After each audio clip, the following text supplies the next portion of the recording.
Nang makaupo na sila Lolo Ruben, ay agad namang binitawan ng mga ermitanyong yon ang kani-kanilang mga tungkod. Nakatayo ang tungkod na yon na tila ba meron itong mga sariling paa. Mga kaibigan, maaari ko bang malaman ang nangyayari sa mundo ni Haring Rufus? Tanong ni Lolo Ruben. Ruben, una sa lahat nais muna naming magpakilala sa iyo. Nang sa ganon ay hindi kami magmukhang misteryoso. Wika ng ermitanyong may kakayahang kontrolin ang lupa. Ako si Oril, ang ministrong nanunungkulan kay Haring Rufus bilang ministro ng pakikidigma sa unang hanay. Wika ng ermitanyong nakatalukbong ng kapang naglalagas ng lupa. Ako naman si Ernesto, ang ministrong nanunungkulan sa karimlan ng kaharian ni Haring Rufus, bihasa sa pagpatay ng mga maiitim na engkanto. Wika ng nakaitim na kapa. Ako naman si Leroy, ang ministrong nanunungkulan sa lahat ng karagatan sa mundo ng baylan. Wika ng ermitanyong nakasuot ng malalumot na kapa. At ako naman si Waning, ang ministrong anak ng mga araw sa mundo ng baylan. Wika ng ermitanyong nakasuot ng makintab na kapa. Kagaya ng lahat ng antingero, kami ay isang ordinaryo ding tao. Ang kinaibahan lamang natin ay mas mahigit kaming makapangyarihan. Ang mga gabay ng mabuti ay hindi kayang gapiin ang kapwa nito mabuti. At yan ang dahilan kung bakit mas malakas kami ng di hamak sa iyo, Ben. Pero kagaya ng lahat ng uri ng nilalang, ay meron tayong kanya-kanyang abilidad. At ang abilidad na hinahanap namin ay nasa iyo. Huwag kang mag-alala. Poprotektahan ka namin sa abot ng aming makakaya. Wika ni Oril. Matapos yan ay tiningnan sila ni Lolo Ruben at sumagot ito ng, Teka lang, papaanong nadakip si Haring Rufus? Hindi namin inaasahan yun, Ben. Hindi kami nakapaghanda. Ang labi ng aswang na ipinalibing mo sa aming hari ang siyang naging sanhi ng mga nangyayaring digmaan doon sa mundo namin. Wika ni Waning. Maaaring ang selyong inilagay ng nilalang na yon ang naging paraan ng demonyong kaisa ng aswang upang makatakas sa impyerno. Wika ni Leroy. Nakakahindik at nakakakilabot ang nilalang na lumitaw sa palasyo ng hari. Hindi yun basta-bastang demonyo, Ruben. Wika ni Ernesto. Pagsasalaysay pa ni Oril na noong mga panahong nakauwi na si Haring Rufus, ay normal pa naman ang lahat. Nakabalot sa mga dahon ang labi ng aswang, nadala nito noon ding mismong araw na yon. Oril, ipaghanda mo ang kawal. Gagawa tayo ng libingan para sa aswang na ito. Wika ni Haring Rufus. Masusunod, mahal na hari. Sagot naman ni Oril. Agad naman itong kumuha ng mga kawal upang makatulong ni Haring Rufus sa paglilibing. Kahit kasi merong kapangyarihan si Haring Rufus na bumiyak ng lupa, ay hindi naman yun pwede sa libing. Mas maigi kasing mano-mano ang paghukay upang maging maganda naman ang maging libing ni Antonio kahit papaano. Nung akmang kukunin na ng mga kawal ang bangkay, ay biglang nangitim ang mga dahon na nakabalot dito. Natuyo yun at biglang bumangon si Antonio. Naaagnas na ang muka at maging katawan nito ayon kay Oril. Agad yung tumayo na siya namang ikinabahala ni Haring Rufus. Sino ka? Antonio! Hindi ikaw si Antonio! Wika ni Haring Rufus.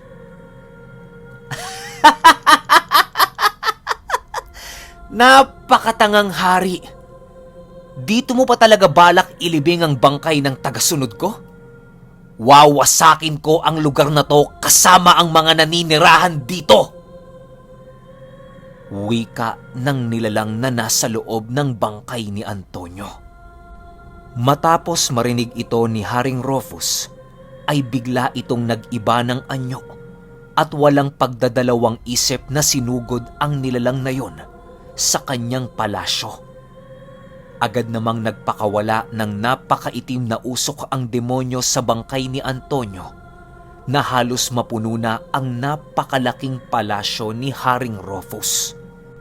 Hanggang sa nawala ang usok at nakita mismo ng mga ministro ni Haring Rufus ang pag-iba ng anyo ng nilalang na yon. Halos kasing laki yon ni Haring Rufus na merong 10 sungay at pinaiikutan ng mga maiitim na usok at nagbabagang bato. Umaapoy rin ang muka nito at maging ang mga mata. Meron itong mapupulang mga matatalas na ngipin at napakahabang dila. Ang katawan nito ay namumula at wala itong kahit na anong saplot. Nakipagbuno dito si Haring Rufus pero hindi niya talaga ito kakayanin. Ilang oras nakipagbuno dito si Haring Rufus pero hindi niya talaga yun kayang gapiin. Tumulong na rin ang kanyang reyna na nag-anyong isang babaeng merong mga ahas na nagsisilakihan.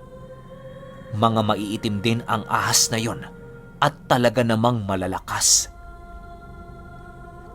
Kahit anong pulupot ng ahas dito sa nilalang ay hindi pa rin nila ito napipigilan. Lahat ng ahas na lumalapit dito ay naaagnas dahil sa init nitong dala. Akala mo ba uubra ang engkanto sa mismong dyablo? Baka nakakalimutan yung mga lalang lamang kayo ng Diyos na hindi inaasahan. Wika ng dyablo. Kaming mga anghel ang siyang tunay na nilalang ng Diyos at binigyan ng labis-labis na kapangyarihan. Ang mga mabababang uri na tulad ninyo ay walang karapatang lapatan kami ng mababaho ninyong mga kamay. Dagdag pa nito habang patuloy ang paghampas kay Haring Rufus. Hanggang sa tumulo kay Haring Rufus ang napakaraming dugo na siyang ikinahina nito. Kahit kami, Ruben, ay pilit kaming lumaban sa nilalang na yon, pero hindi talaga namin ito kaya. Ibinuhos namin dito ang lahat ng alam namin, subalit wala yung panama sa lakas ng nilalang. Wika ni Leroy. Maraming napaslang ang nilalang na yon na siyang ikinahina ng lahat ng kawal sa palasyo. Dagdag pa ni Waning. Kahit sugatan na si Haring Rufus noong mga panahong yon, ay pilit pa rin silang nakikipaglaban. Ang lahat ng alam ng kanyang reyna ay ibinuhos na rito, maging ang mga banal nitong mga ahas ay napaslang na siyang pinakamalakas sa lahat ng alaga nito. Nang binitawan ng reyna ang pinakahuling alas niya, ay biglang nawala ang dyablong yon at biglang lumitaw sa harap niya. Itinusok nito ang nagbabaga nitong mga kuko sa dibdib ng reyna. Bibigyan kita ng 6 na buwan upang mabuhay. Naway maranasan mo ang pagdurusang ni minsan sa buhay mo ay hindi mo pa nararanasan. Wika ng dyablo. Habang binabanggit ng dyablo ang mga katagang yan, ay merong lumalabas na maiitim na likido na siyang pumapasok sa loob ng katawan nito. Agad naman itong sinugod ni Haring Rufus, ngunit hindi niya yon naabutan. Lumitaw ito sa likuran niya at hinampas siya nito ng patpat na gawa sa baga. Agad namang nailigtas ng mga ministro ni Haring Rufus ang reyna at itinakas yon sa palasyo. Doon ay nagwawala ang demonyong yun hanggang sa bumaon sa lupa ang muka ng hari ng Baylan. Wala nang malayo nang tumakas na ang kanyang mga ministro.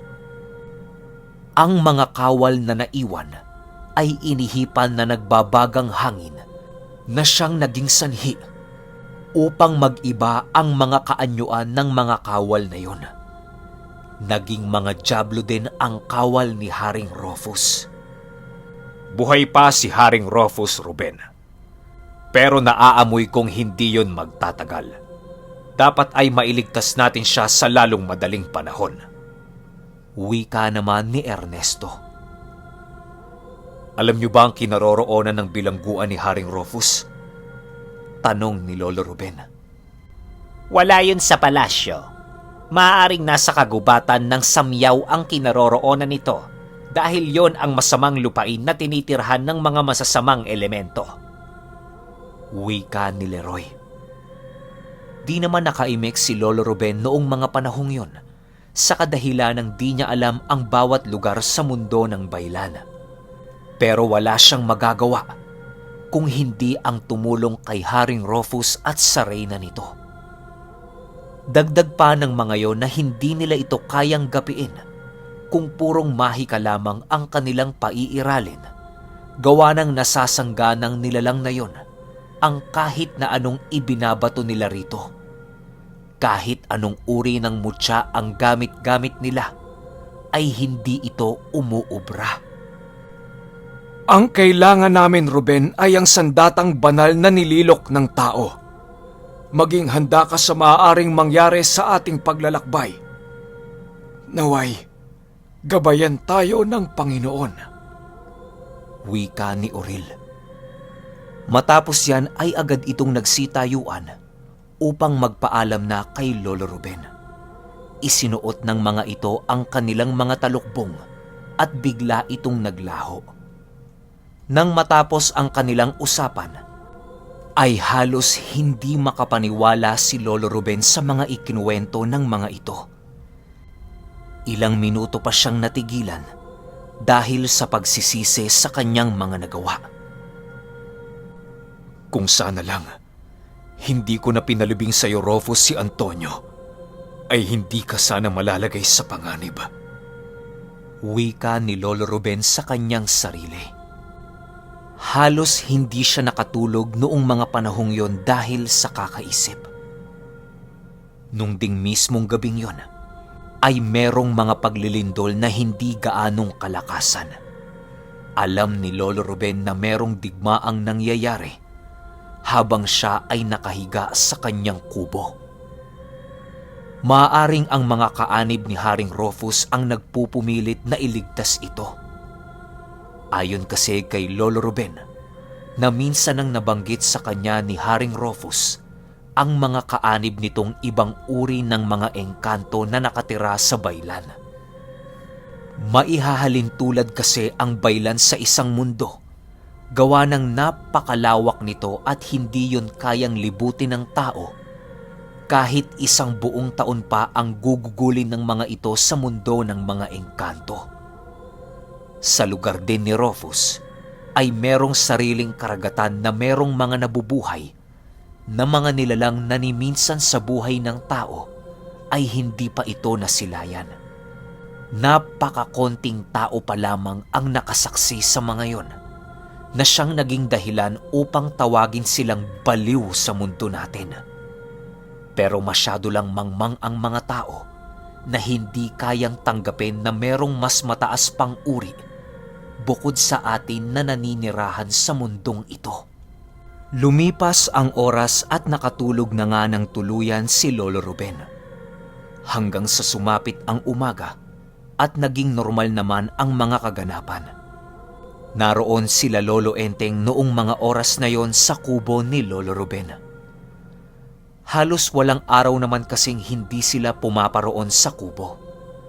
Mas gusto nilang kasama si Lolo Ruben dahil napakarami nitong ikinukwento sa kanila.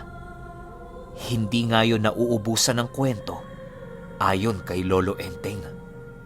Palagi itong nagkukwento tungkol sa mga mahihiwagang bagay na nasa mundo natin. Ben, parang puyat ka yata. Wika ni Lolo Enteng. Hindi naman gaano, Teng. Tama lang. Sagot nito. Matapos nilang makapag-usap ay nagsikain na ang mga yon. Doon ay ibinalita ni Lolo Ruben na meron siyang pupuntahan. Mawawala muna ako ng ilang linggo, ha? Teng, Berto, Juan. Sana madalaw niyo itong kubo ko habang wala ako dito. Tingnan niyo lang para kahit papano, merong magbabantay sa bahay ko. Wika ni Lolo Ruben. Saan ka na naman pupunta, Ben? Tanong ni Lolo Enteng. Hindi ko muna sasabihin. Basta ikukwento ko pag uwi ko rito. Sagot ni Lolo Ruben. Tumangulang naman si Lolo Enteng upang sumang-ayon sa sinabi ni Lolo Ruben. Matapos nilang mag-usap ay nagpatuloy na ang mga ito sa pagkain. Habang kumakain sila, ay kitang-kita ni Lolo Ruben ang mga ministro ni Haring Rufus na tinititigan lang sila. Hindi naman ito pinansin ni Lolo Ruben dahil ayaw niyang malaman ng kanyang mga kaibigan ang digmaan na kanyang pupuntahan. Nakatitig lang ang mga ministrong yon at di kalaunay agad naman itong naglaho. Parang hindi na yon makapaghintay sa kanilang paglalakbay. Pagsapit ng gabi, ay bumalik na naman ang mga ministro ni Haring Rufus sa kubo ni Lolo Ruben. Ruben, naway iyong maintindihan na sa bawat oras at araw na pananatili natin dito, ay merong mga nagbubuwis ng buhay sa mundo namin. Sana'y maunawaan mo na kailangan ka na namin. Wika ni Oril. Oo. Pagpasensyahan niyo na. Kailangan ko lang din kasing magpaalam sa mga kaibigan ko. Sagot naman ni Lolo Ruben. Matapos ang kanilang usapan ay agad namang nag-usal ang 4 na ministrong yon upang buksan ang lagusan patungong Baylan. Hindi na natin kailangang pumunta mismo sa Tanawan upang makapasok sa kaharian nito sapagkat sapat na ang aming kapangyarihan upang makagawa ng lagusan patungo sa palasyo ng aming mahal na hari. Wika ni Ernesto. Matapos nilang mag-usal ay merong isang malaking tipak ng bato na lumabas sa may kubo ni Lolo Ruben. Napakataas ng batong yon na merong patulis na disenyo. Napakakintab din ng batong yon na animoy isang napakalambot na bagay. Matapos makita ni Lolo Ruben ang kanilang lagusan, ay agad itong kumuha ng kanyang mga kakailanganin. Ben, wag mo sana kaming kakalimutan na handa rin kaming mag-alay ng buhay para kay Haring Rufus. Wika ng hari ng mga engkanto. Sasama din kami, Ben. Hindi kami papayag na maghintay sa lugar natin na walang ginagawa. Dagdag naman ng tikbalang. Lumitaw na din ang berdugo sa harapan ni Lolo Ruben. Napakatapat ng mga kasangga mo, Ruben. Maraming salamat sa inyo. Wika ni Waning. Matapos ang lahat ng paghahanda, ay agad namang tumungo sila Lolo Ruben sa batong ginawa ng mga ministro ni Rufus. Pagkahawak na pagkahawak dito ni Lolo Ruben, ay merong mga baging na humawak sa kanya. Hinatak siya nito papaloob sa batong yon hanggang sa tuluyan na siyang nilamon nito. Sumunod naman sa kanya ang mga ministro, maging ang mga kasangga ni Lolo Ruben.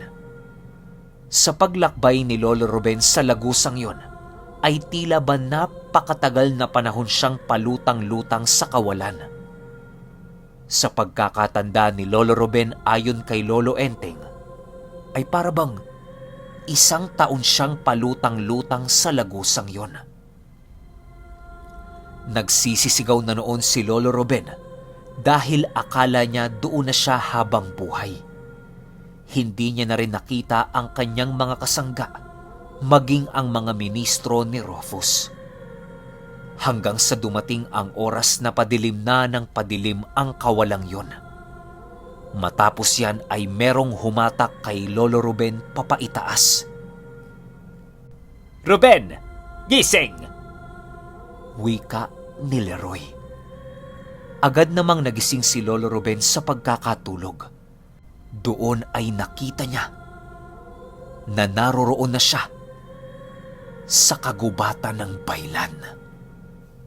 Dobleng pag-iingat mga kasama, sapagkat naririto nakatira ang ahas na nagbabantay sa paanan ng baylan noong panahon ng gera. Isang commander na merong lihim na karunungan tungkol sa mga itim na engkanto. Minsan na din itong nakilala ni Haring Rufus. Wika ni Ernesto. Naging alerto naman silang lahat dahil alam nilang hindi basta-bastang mga nilalang ang mga dambuhalang ahas na yon. Mga makukunat ang kaliskis nito na hindi gaanong tinatablan ng kahit na anong sandata. Habang patuloy silang naglalakad sa lugar na yon, ay napakaraming nakikita nila Lolo Ruben. Meron silang nakikitang mga hayop na walang pakpak, pero nakakalipad. Ang mga paru-paro sa lugar na yon ay singlaki ng aso, maging ang mga bubuyog. Ang mga baka doon ay merong mga sungay na gawa sa ginto at merong 6 na paa. Purong puti ang baka na yon na talaga namang ikinamangha ni Lolo Ruben. Mga ginto din ang mga langgam na naninirahan doon. Ang ahas sa lugar na yon ay merong 3 ulo sa isang katawan. Kulay puti ang katawan nito, samantalang kulay itim naman ang mga ulo. Napakataas ng mga damo roon na purong berde. Wala kang makikitang patay na dahon sa mga yon at talaga namang napakalulusog ng mga ito. Meron ding mga hayop na gumagapang sa ilalim ng lupa. Sa paglalakad nila Lolo Ruben ay nadapo sila sa isang lugar na merong mga nagsisitaasang bato. Napakataas ng mga yon na halos maabot na ang kalangitan. Kakaiba din ang ulap doon dahil kulay dilaw ang mga ito.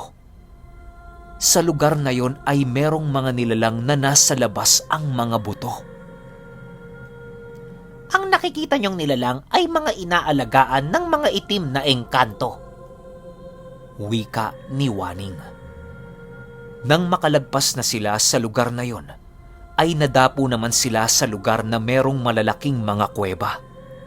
Kitang-kita ang mga likidong apoy sa pinakailalim nito na animoy isang aktibong bulkan yon ayon kay Lolo Ruben. Meron ding mga isdang nakatira sa likidong apoy na yon. Labis-labis ang pagkamangha dito ni Lolo Ruben. Gawa ng yon ang pinakauna niyang nasilayan sa mga yon. Kahit sa lugar nila Sinag ay hindi niya pa yon nakikita. Si Sinag. Wika ni Lolo Ruben sa kanyang isipan. Oril, meron ka bang alam ditong lugar na kung tawagin ay baryo ng mga manggagamot? Tanong ni Lolo Ruben. Nagulat si Oril, gawa ng nalaman ni Lolo Ruben ang lugar na yon. Oo, Ben. Meron ditong lugar ng manggagamot. Pero sa kabilang panig pa yon ng dimensyong ito.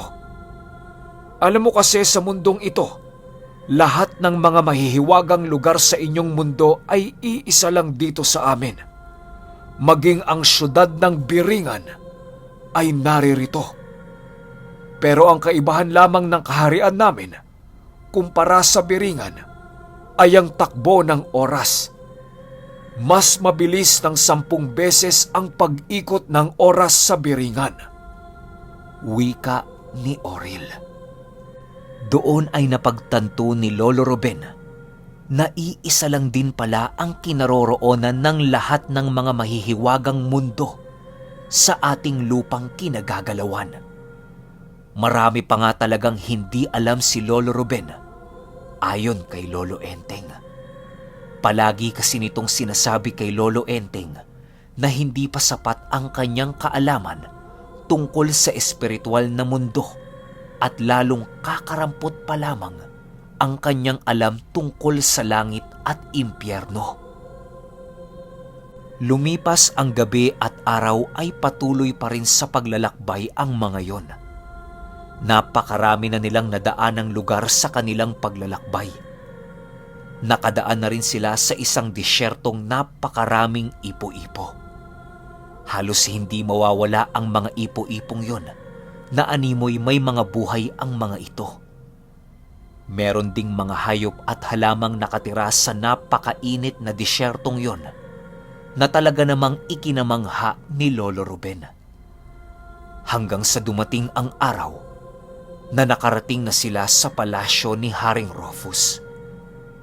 Di sila pumasok sa palasyo, bagkus ay hinanap muna nila ang kinaroroonan ng reyna ng Baylan. Ruben, nandito na tayo.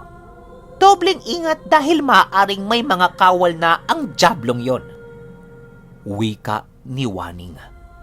Matapos yan ay tinahak nila ang kabaliktarang daan kung nasaan naroroon ang palasyo ni Haring Rufus.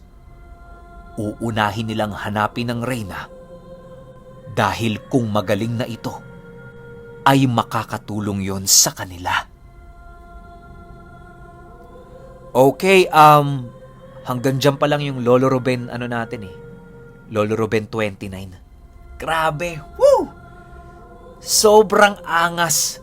Kung pakikinggan nyo ng maigi itong Lolo Ruben 29, ang daming bumalik na kwento. Unang-una yung binanggit na commander ng Baylan, si Commander Kipong. Grabe, sobrang kinilabutan ako doon. Napakinggan nyo na ba yon, yung Commander Kipong?